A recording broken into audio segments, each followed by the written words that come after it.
नमस्कार दोस्तों, स्वागत है फिर से आप सबका आपके अपने चैनल साइंस क्लासेस में। और दोस्तों आज हम बात करने वाले हैं हमारे क्लास 10th का जो हमारा चैप्टर चल रहा है इलेक्ट्रिसिटी, उसके ऑलमोस्ट लास्ट पार्ट की। ऑलमोस्ट लास्ट इसलिए क्योंकि शायद अगर ये आज कंप्लीट हो जाए तो अच्छी बात है, नहीं तो फिर एक और पार्ट होगा जिसमें हम लोग न्यूमेरिकल्स को करेंगे। तो आज का जो आपका टॉपिक है वो टॉपिक है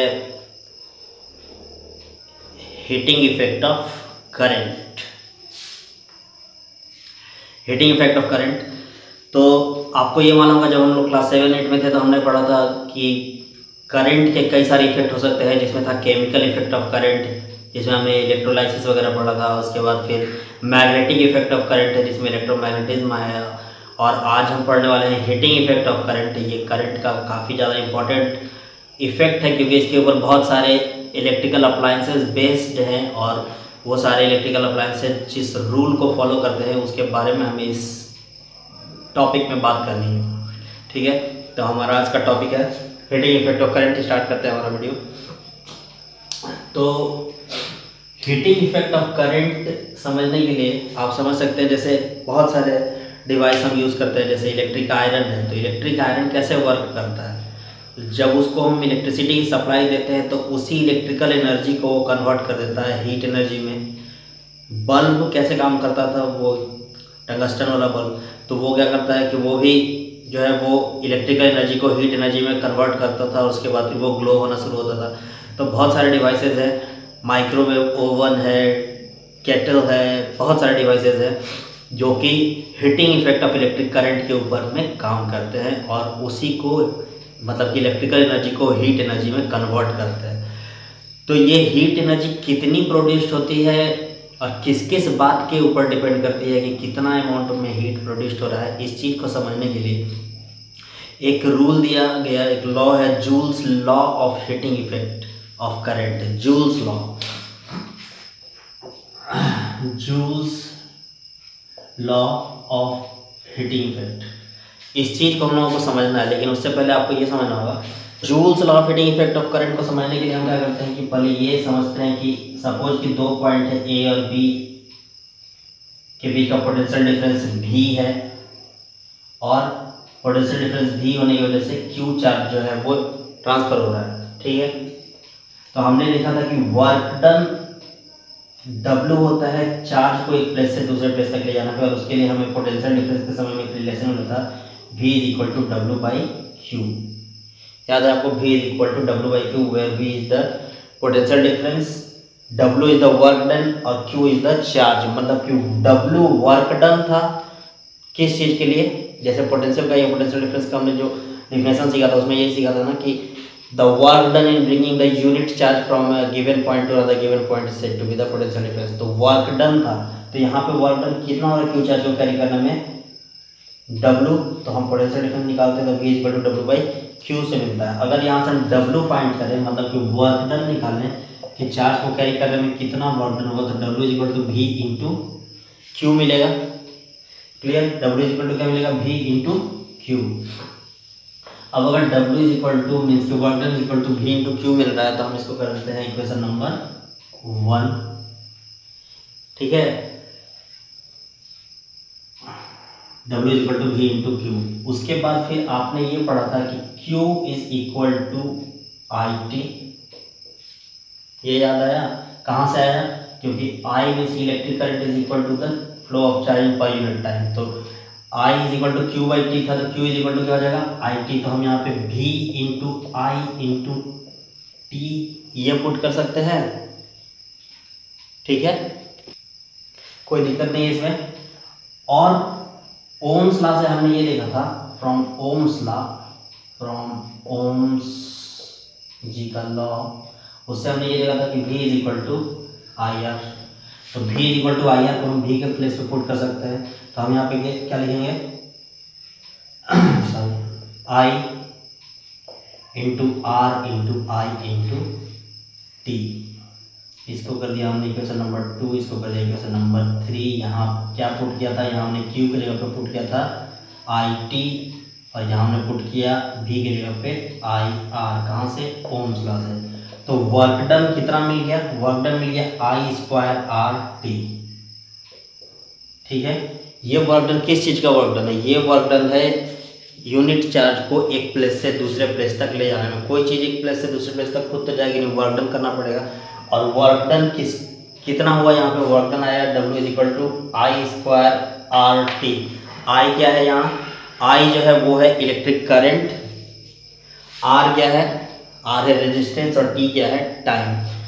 एक और चीज़ हमने ये भी पढ़ा पहले कि वर्क डन उतना ही होता है जितनी की एनर्जी होती है।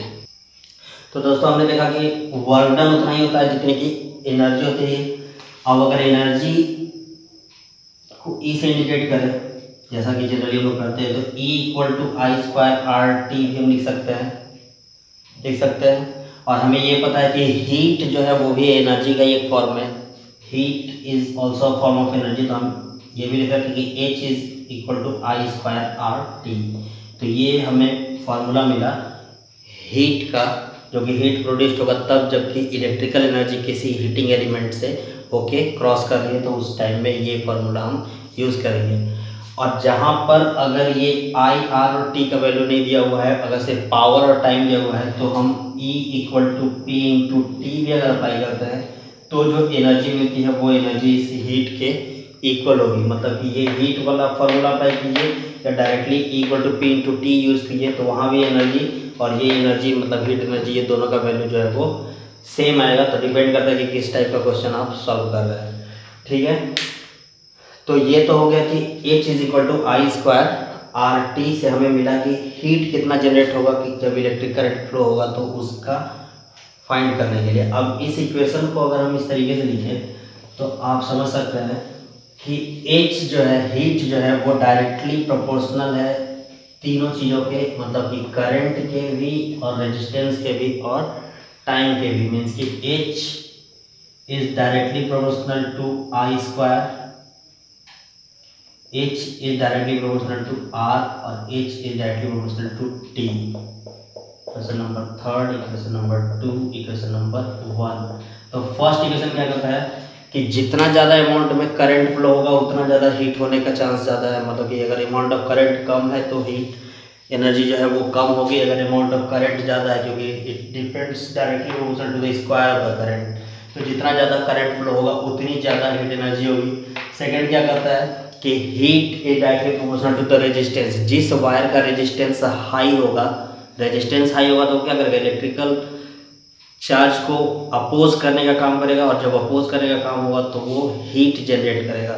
तो रेजिस्टेंस जिसका जितना ज़्यादा हाई होगा उतना ज़्यादा वो बेटर हीटिंग एलिमेंट होगा। और उसी तरीके से H is directly proportional to T, यानी कि जितने ज़्यादा समय तक ये प्रोसेस चलेगा उतना ज़्यादा हीट जो है वो जनरेट होगा। तो ये तीनों लॉज मिला के और ये बनाते हैं H is equal to I²RT। यहाँ डायरेक्टली प्रोपोर्शनलिटी का साइन हटता है तो कांस्टेंट आता है, कांस्टेंट का वैल्यू 1 है। तो H is equal to I²RT। और ये जो लॉ है यही लॉ है, कौन सा law, joules law of heating, जिसमें कि ये तीनों लॉज आपको लिखना होगा, डिस्क्राइब करना होगा। फर्स्ट लॉ में क्या लिखेंगे कि heat is directly proportional to the square of the current। Second में क्या लिखेंगे कि heat is directly proportional to the resistance of the conductor and heat is directly proportional to the time for which the electric current is allowed to pass through the conductor। And by using all these three equations we have this relation H is directly proportional to I²RT, where I current, R resistance, T time, and this is said to be the Joule's law of heating effect of current। और इसके ऊपर बहुत सारे appliances based हैं, लेकिन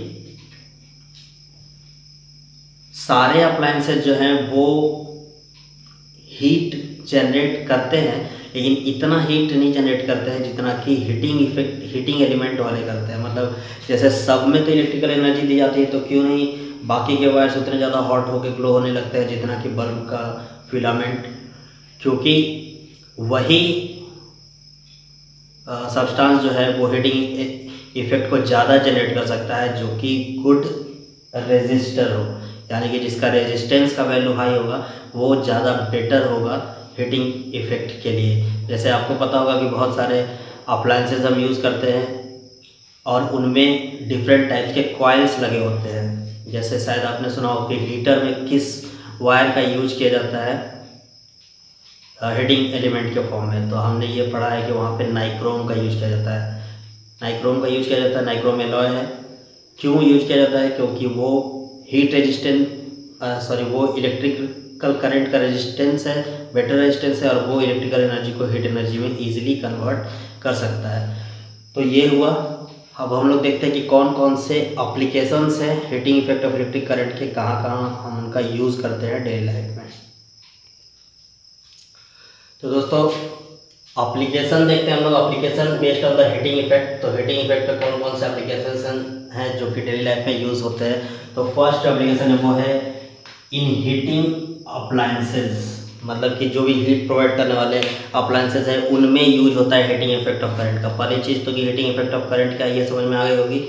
ये heating effect of electric current is that effect in which the electrical energy is converted into the heat energy due to the resistance of the given substance, given material, given wire.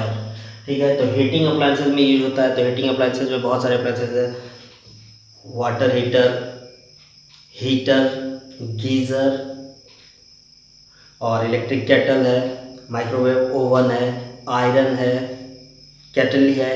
तो ये सब बहुत सारी चीज़ें हैं जिनमें कि heating appliances के फॉर्म में यूज में आता है। और उनमें जो हीटिंग अप्लायंसेज के लिए जो जिस एलिमेंट का यूज करते हैं वो होता है एलॉय, नाइक्रोम का बना हुआ, जो अभी हम लोग बात कर रहे थे कुछ देर पहले।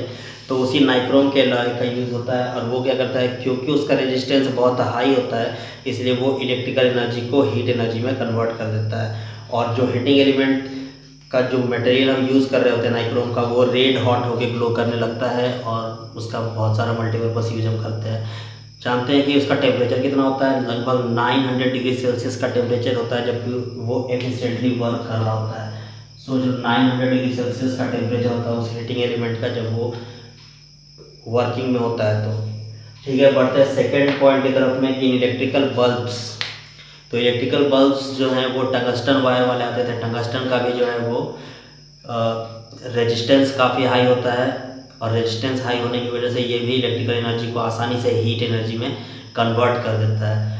तो इसमें से क्वेश्चन आपसे क्या पूछा जाता है, कैसे ये काम करता है। तो ये काम उसी तरीके से करता है कि जब इलेक्ट्रिकल एनर्जी इसको मिलती है तो इसका जो फिलामेंट होता है जो टंगस्टन का बना हुआ होता है वो पहले रेड हॉट होके ग्लो करने लगता है धीरे धीरे, और उसके बाद फिर वो येलो होता है और उसके बाद फिर वो वाइट होने लगता है जैसे जैसे टेम्परेचर उसका बढ़ता है। कभी आपने देखा होगा कि डीम वोल्टेज जब होती है घर में, तो जब घर में डीम वोल्टेज होती है तो फिलामेंट जो है वो उसका रेड दिखता है, कुछ वोल्टेज बढ़ती है तो येलो दिखता है, और जब बहुत हाई वोल्टेज आती है और जब बहुत ज़्यादा हाई वोल्टेज आती है बिल्कुल अचानक से कभी फ्यूज होते समय अगर नज़र गई हो बल्ब के ऊपर तो आपने देखा होगा कि फ्यूज होने के बिल्कुल जस्ट कुछ सेकंड्स पहले वो बिल्कुल वाइट हो चुका होता है।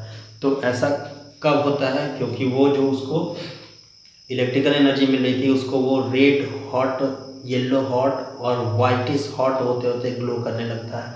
तो उसी के ऊपर बेस्ड होते हैं इलेक्ट्रिकल बल्ब्स। जो वायर यूज हुआ उसमें टंगस्टन का फिलामेंट था। अब आपसे क्वेश्चन इसमें से दो पूछे जाते हैं। पहला क्वेश्चन ये पूछा जाता है कि why tungsten wire is used as the filament of the electric bulbs.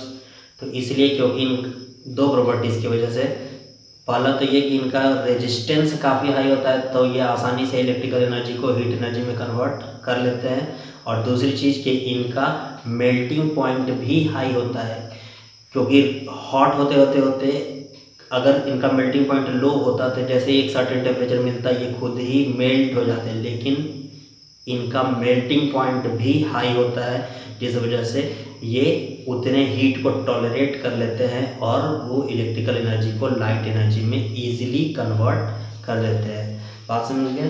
तो इसलिए इलेक्ट्रिकल बल्ब्स में नाइक्रोम वायर का टंगस्टन वायर का यूज़ किया जाता है। और दूसरी चीज़ की एक और क्वेश्चन पूछता है कि why inert gases are filled inside the bulbs, मतलब बल्ब्स के अंदर में इनर्ट गैस क्यों भरी हुई रहती थी। तो इनर्ट गैस इसलिए भरी हुई रहती थी क्योंकि अगर दूसरी गैसेज वहाँ पे ऑक्सीजन जैसी गैसेज हों तो वो ऑक्सीडाइज हो सकती हैं और फिर वो आसानी से टूट सकती हैं।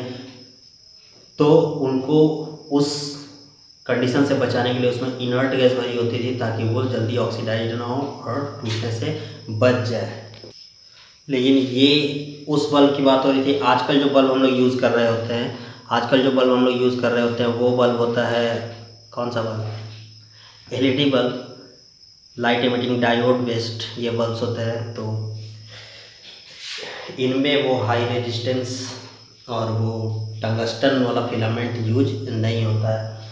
तो बढ़ते हैं तीसरे एप्लीकेशन की तरफ में। फ्यूज़ के मेकिंग में भी यूज़ में आता है ये heating effect of electric current. आपने देखा होगा कि आपके घर में फ्यूज़ लगे हुए रहते हैं मेन बोर्ड में, या आजकल तो जितने इलेक्ट्रिकल अप्लायंसेज आते हैं सब में फ्यूज़ होता ही है, इंटरनल फ्यूज़ लगे हुए रहते हैं। कभी स्टेबलाइजर में देखा होगा आपने फ्यूज़, या फिर कभी देखा होगा किसी दूसरे डिवाइस में, इन्वर्टर में देखा होगा।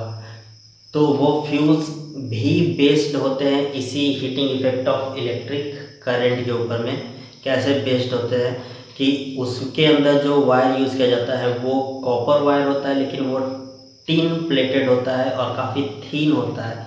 लेकिन उसकी भी कैरेक्टरिस्टिक्स है कि वो काफ़ी हाई रेजिस्टेंस का तो होता है, लेकिन लो मेल्टिंग पॉइंट का होता है। तो हाई रेजिस्टेंस की वजह से क्या होता है कि जब बहुत ज़्यादा एक्सेसिव अमाउंट में करंट उससे क्रॉस होने लगेगी तो वो हाई हो मतलब वो उसका टेम्परेचर ज़्यादा हो जाएगा, और जब टेम्परेचर ज़्यादा हो जाएगा तो मेल्टिंग पॉइंट उसका क्योंकि लो है तो वो एक सर्टेन टेम्परेचर पाते ही मेल्ट हो जाएगा और सर्किट आपका ब्रेकडाउन हो जाएगा, और बाकी के इंटरनल सर्किट जो है वो डैमेज होने से बच जाएंगे। फ्यूज़ का काम भी यही है, मतलब फ्यूज़ जो हम लोग यूज़ करते हैं इलेक्ट्रिकल सर्किट्स में, वो किस लिए यूज़ करते हैं? इलेक्ट्रिकल सर्किट्स में फ्यूज़ का पर्पस ही यही होता है कि एक्सेसिव अमाउंट में करंट जब उससे फ्लो होने हो तो वो बाकी के जो इलेक्ट्रिकल कंपोनेंट्स हैं उनको डैमेज होने से सेव करें।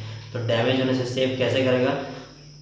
वो खुद ही मेल्ट हो जाए और सर्किट ब्रेकडाउन हो जाए, और जब सर्किट ब्रेकडाउन हो जाएगी तो फिर बाकी के डिवाइसेस तक करंट नहीं पहुंचेगी और वो डैमेज होने से बच जाएंगे।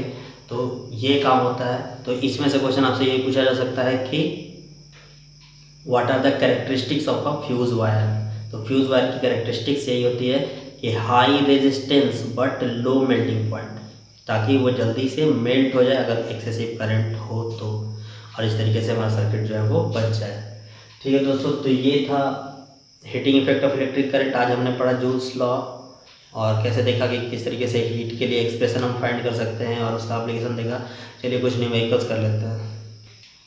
तो दोस्तों ये यहाँ पे क्वेश्चन, इस क्वेश्चन को समझ लिया जाए थोड़ा, उसके बाद इसको बनाते हैं। इसमें बोलता है heating coil has the resistance of 200 ओम। तो क्या दिया है पहले नोट करते हैं। रेजिस्टेंस दिया हुआ है भाई साहब 200 ओम का, ठीक है। एट व्हाट रेट, ये समझ में आना चाहिए। एट व्हाट रेट लगा हुआ है, the heat will be produced. What rate the heat will be produced when a current of 2.5 ampere pass through it. यानी करंट दिया हुआ 2.5 एम्पीयर, लेकिन आपसे पूछ क्या रहा है? आपसे रेट ऑफ हीट पूछ रहा है, रेट ऑफ हीट पूछ रहा है। तो rate of heat H is equal to I square R T. I दिया है, आर दिया, टी नहीं दिया है। अगर इसको इधर कर दे तो रेट ऑफ हीट हो गया। रेट ऑफ हीट मीन्स कि production of heat with respect to time. तो यहाँ से ये मिल रहा है फॉर्मूला हमें क्या कि H/T is equal to I square R. Simple है, रेट ऑफ हीट निकल गया। I square means 2.5 into 2.5 into R कितना है भाई 200। क्या करेंगे 25/10 गुने 25/10 गुने 200, 0 0 0 0 कैंसिल, 25 25 625 1250, 1250 क्या जूल पर सेकंड। ठीक है, सही है। चलिए एक और क्वेश्चन कर लेते हैं। तो दोस्तों एक और क्वेश्चन करते हैं। यहाँ पे वो calculate the heat produced when 96,000 coulomb charge, यानी कि Q दिया हुआ है 96,000, ठीक है, coulomb charge is transferred in 1 hour. Time दिया हुआ है 1 आवर, 1 आवर मीन्स 60 मिनट, और अगर सेकंड में कन्वर्ट कर ले तो 60 into 60 second, through a potential difference of 50 volt, और भी दिया हुआ है 50 वोल्ट। और आपको निकालना क्या है? निकालना है हीट। तो हीट के लिए तो formula H equal to I square R T. तो यहाँ पे T तो दिया हुआ है लेकिन ना I दिया है ना R दिया है, तो हम क्या कर सकते हैं? हम इसमें क्या करेंगे कि हम इसमें आई को फाइंड कर लेंगे। तो चलिए आई फाइंड किया जाए। तो आई कैसे निकलेगा, आई के लिए हमने पढ़ा है क्यू बाई टी। तो ये जो 96000 है बाई टाइम करेंगे, यानी कि 60 इंटू 60 करेंगे, 60 इंटू 60, 0 0 0 0 कैंसिल। ये कितना हो जाए 960 बाई 36,